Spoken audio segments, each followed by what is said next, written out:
life is just too convenient. We don't have to go to the grocery store anymore. We can Instacart, or we can DoorDash, we can get everything delivered to our house. We do not have to leave our house. At the cost of convenience comes community and connection with people. As a person who is really big on friendships and just hanging out with my friends, it's such a cliche answer. People like, what do you do for fun? And you say, oh, I'm hanging out with my friends. But no, actually, like that is purely what I do for fun.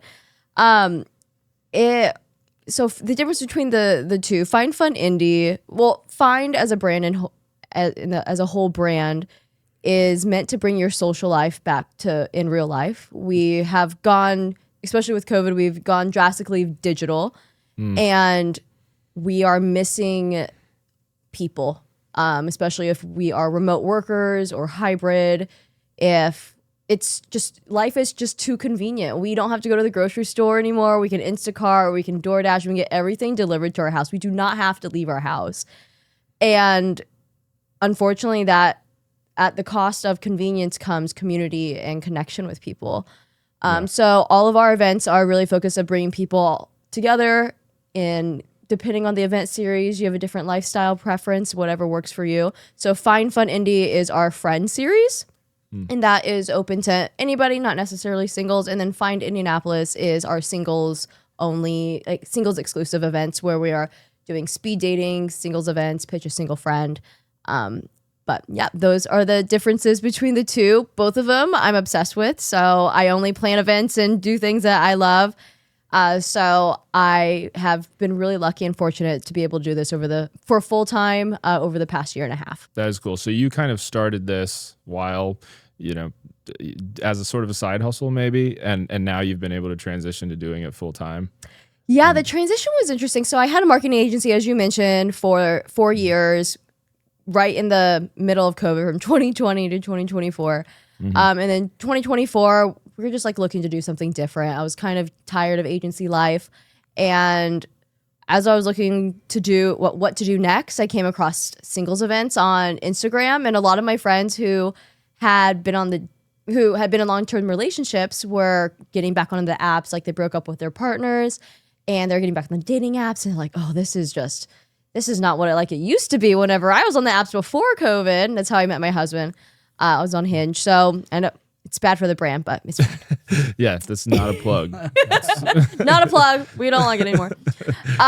So I came across this Pitch a Single Friend event on Instagram in Los Angeles, and I DM so many people. I'm like, hey, this looks like fun. I want to bring this to Indianapolis. Like, do you mind sitting down with me or like telling me how you run this event? Because I want to pitch my single friends on stage. Like, I think that'd be really fun. Yeah. I didn't see anything in Indianapolis of the same event series. So I was like, oh, maybe I can just like start my own for fun and see how it goes.